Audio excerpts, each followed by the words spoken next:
네, 오늘의 말씀은 신명기 4장 1절에서 14절의 말씀입니다. 이스라엘아, 이제 내가 너희에게 가르치는 규례와 법도를 듣고 준행하라. 그리하면 너희가 살 것이요 너희 조상의 하나님 여호와께서 너희에게 주시는 땅에 들어가서 그것을 얻게 되리라. 내가 너희에게 명령하는 말을 너희는 가감하지 말고 내가 너희에게 내리는 너희 하나님 여호와의 명령을 지키라. 여호와께서 바알 부올의 일로 말미암아 행하신 바를 너희가 눈으로 보았거니와 바알 부올을 따른 모든 사람을 너희의 하나님 여호와께서 너희 가운데에서 멸망시키셨으되 오직 너희의 하나님 여호와께 붙어 떠나지 않은 너희는 오늘까지 다 생존하였느니라. 내가 나의 하나님 여호와께서 명령하신 대로 규례와 법도를 너희에게 가르쳤나니 이는 너희가 들어가서 기업으로 차지할 땅에서 그대로 행하게 하려 함인즉 너희는 지켜 행하라. 이것이 너희 민족 여러 민족 앞에서 너희의 지혜요 너희의 지식이라. 그들이 이 모든 규례를 듣고 이르기를 이 큰 나라 사람은 과연 지혜와 지식이 있는 백성이로다 하리라. 우리 하나님 여호와께서 우리가 그에게 기도할 때마다 우리에게 가까이 하심과 같이 그 신이 가까이 함을 얻은 큰 나라가 어디 있느냐. 오늘 내가 너희에게 선포하는 이 율법과 같이 그 규례와 법도와 공의로운 큰 나라가 어디 있느냐. 오직 너는 스스로 삼가며 내 마음을 힘써 지키라. 그리하여 내가 눈으로 본 그 일을 잊어버리지 말라. 내가 생존하는 날 동안에 그 일들이 내 마음에서 떠나지 않도록 조심하라. 너는 그 일들을 내 아들들과 내 손자들에게 알게 하라. 내가 호렙산에서 내 하나님 여호와 앞에 섰던 날에 여호와께서 내게 이르시기를 나에게 백성을 모으라. 내가 그들에게 내 말을 들려주어 그들이 세상에 사는 날 동안 나를 경외함을 배우게 하며 그 자녀에게 가르치게 하리라 하심에 너희가 가까이 나와서 산 아래에 서니 그 산에 불이 붙어 불길이 충천하고 어둠과 구름과 흑암이 덮였는데 여호와께서 불길 중에서 너희에게 말씀하시되 음성뿐이므로 너희가 그 말소리만 듣고 형상은 보지 못하였느니라.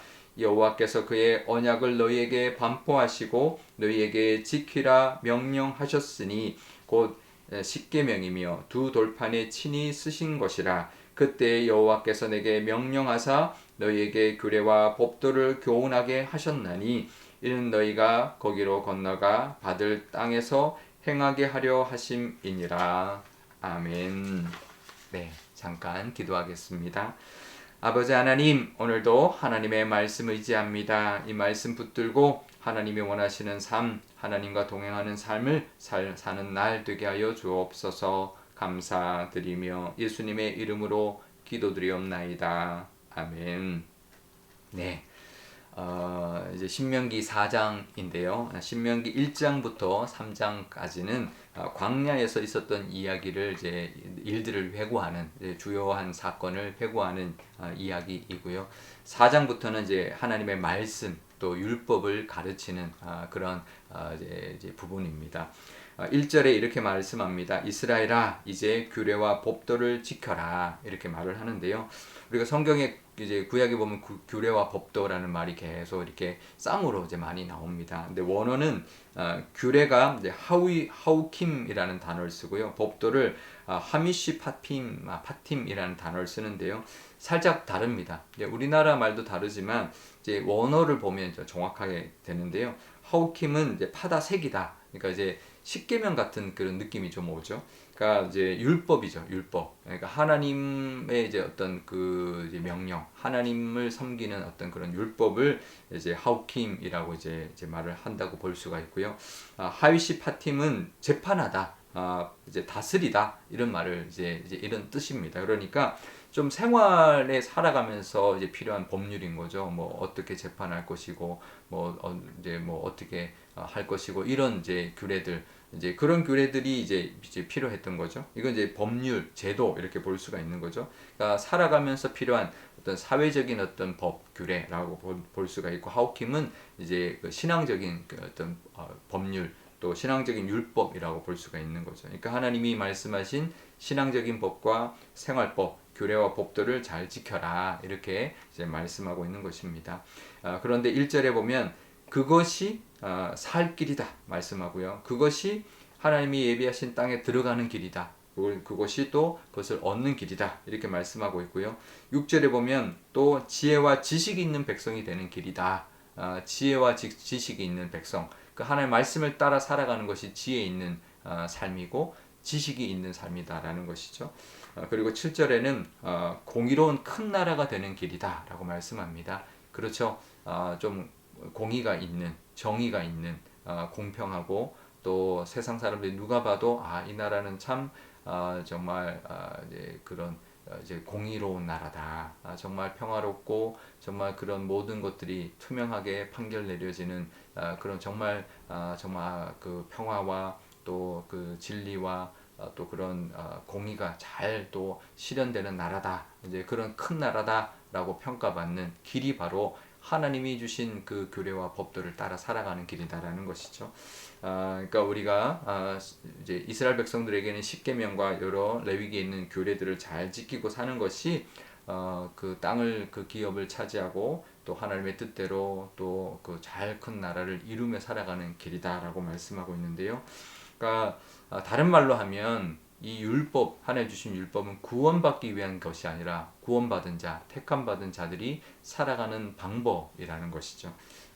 지혜롭게 살아가고 또 지식적으로 또 정말 은혜 가운데 살아가는 길이 바로 이 하나님의 말씀, 하나님의 규례와 법도, 율법을 따라 살아가는 길이다라는 것인데요. 우리도 하나님의 말씀이 바로 이 땅을 믿음으로 살아가는 길이고 또 하나님의 그 은혜를 누리며 살아가는 길이고 지혜롭게 살아가는 길이고 세상 사람들이 볼 때 누가 봐도 정말 공의롭게 살아가는 그런 모습이 된다라는 것을 기억하면서 말씀 의지하며 살아가시는 저와 여러분 되시기를 바랍니다. 그러면서 이제 9절에 이렇게 말씀합니다. 기도할 때마다 7절에 이렇게 말씀하십니다. 기도할 때마다 하나님이 우리에게 가까이 하시는 그런 신이 있는 나라가 어디 있느냐 이렇게 이제 말을 한다라는 거죠. 다른 나라 사람들이 그러니까 이런 신이 어디 있냐라는 거죠. 또 이런 신이 있는 나라가 어디 있냐라고 이런 신이 함께하는 사람이 어디 있느냐라고 말씀하고 있다라는 말한다라는 거죠. 그러니까 우리가 하나님의 은혜를 누리는 길이 바로 하나님의 말씀 스스로 삼가서 9절에 보면 스스로 삼가서 그 말씀을 힘써 지키는 것이 그런 하나님과 함께하고 그 하나님의 은혜를 누리는 길이다. 또 하나님 베푸신 일들을 잊지 않는 것이다 라고 말씀합니다. 하나님 베푸신 것들이 많이 있는데 그것을 잊어버리죠. 자꾸 잊어버립니다. 하나님 베푸신 은혜들이 많지만 잊어버리지 않는 것이 바로 하나님의 은혜 가운데 살아가는 길이다. 말씀을 붙들고 살아가고 베푸신 은혜를 잊지 않고 기억하며 살아가는 것 그것이 하나님이 함께 하시고 하나님의 그 은혜 가운데 살아가는 길이라고 말씀하는데요. 믿음이 뭔가 우리가 믿음이 있다 없다 믿음이 크다 적다 뭘 알 수 있을까요? 늘 말씀 붙들고 살아가는 것 또 하나님 주신 은혜를 늘 기억하며 살아가는 것이 바로 믿음을 키워가고 믿음을 가지고 살아가는 모습인 줄 믿습니다. 다 잊어버리고 주일에 와서 예배만 드릴 때만 은혜 받고 또 까맣게 잊어버리고 일주일을 살아가는 것 그게 이제 믿음이 없는 이유가 바로 그건 거죠. 말씀을 잊어버리고 은혜를 또 기억하지 못하고 살아갈 때 믿음이 없는 것입니다. 믿음이 있다는 것은 늘 살면서 말씀을 늘 기억하고 붙들고 또 하나님 은혜를 늘 또 감사하면서 살아가는 것이 바로 믿음이라는 것을 기억하면서 오늘도 믿음 있는 사람 또 믿음으로 하나님의 은혜 가운데 살아가는 오늘 하루가 되시기를 주님의 이름으로 축원드립니다. 우리 오늘 기도할 때 이렇게 기도하면 좋겠습니다. 먼저 우리에게도 말씀 주셨으니 그 말씀이 하나님의 은혜 가운데 살아가는 길이요 또 지식과 지혜롭게 살아가는 길이요 또 하나님의 함께 하심을 보여주며 살아가는 길이다라는 것을 기억하면서 그런 믿음의 사람으로 살아가게 해달라고 기억하면 좋겠고요. 기도할 때마다 우리와 함께 하시고 우리의 가까이 하시는 하나님의 그 은혜를 늘 붙들고 베풀어 주신 은혜를 또 기억하며 감사하며 살아가는 오늘 하루 되게 달라 기도하면 좋겠습니다. 또 오늘 금요일입니다. 우리 금요 기도를 위해서도 기도할 때 우리 나라와 또 세상과 우리 교회와 교우들을 위하여 기도하는 것마다 다 응답받는 은혜를 부어달라고 기도하면 좋겠습니다. 제가 기도하겠습니다. 아버지 하나님 감사합니다. 오늘도 하나님의 은혜로 또 이렇게 말씀 주시니 말씀 의지합니다. 하나님 우리에게 주신 이 규례와 법도 우리에게 주신 이 성경의 말씀 하나님 늘 이것을 가지고 살아갈 때 우리가 사는 길이요 하나님이 예비하신 땅을 차지하는 길이요 지식과 지식이 있는 그런 하나님의 자녀로 살아가는 길이요 공의롭게 살아가는 하나님의 자녀인 줄 믿습니다. 하나님 말씀 늘 의지하며 말씀 주신 말씀 붙들고 살아가는 우리가 되게 하여 주옵소서. 기도할 때마다 우리에게 가까이 하시는 그런 신이 어디 있느냐. 정말 우리에게는 그런 하나님이 계십니다. 그러니 하나님 베푸신 그 은혜를 늘 기억하면서 늘 하나님과 동행하며 하나님의 뜻대로 또 말씀 의지하며 하나님이 주신 은혜들을 붙들고 살아가는 믿음의 사람들이 다 되게 하여 주옵소서. 오늘 저녁 금요 기도회가 있습니다. 하나님 우리 교회가 한 마음으로 기도할 때 하나님 다 응답하여 주옵소서. 이제 하나님 교회 학교 여름 사역이 시작됩니다. 하나님 유치부부터 시작하는 우리 여름 사역 가운데 하나님이 함께하여 주시고 또 이 나라를 위하여 세상을 위하여 교회를 위하여 우리 교우들을 위하여 기도하는 것마다 다 응답받는 기도회가 되게 하여 주옵소서. 특별히 이 뜨거운 여름에 우리 교우들의 건강을 지켜주시기를 간절히 바라오며 이 모든 말씀 우리 주 예수님의 이름으로 기도드리옵나이다. 아멘. 주기도문 하겠습니다. 하늘에 계신 우리 아버지의 이름을 거룩하게 하시며 아버지의 나라가 오게 하시며 아버지의 뜻이 하늘에서와 같이 땅에서도 이루어지게 하소서. 오늘 우리에게 일용할 양식을 주시고 우리가 우리에게 잘못한 사람을 용서하여 준 것 같이 우리 죄를 용서하여 주시고 우리를 시험에 빠지지 않게 하시고 악에서 구하소서. 나라와 권능과 영광이 영원히 아버지의 것입니다. 아멘.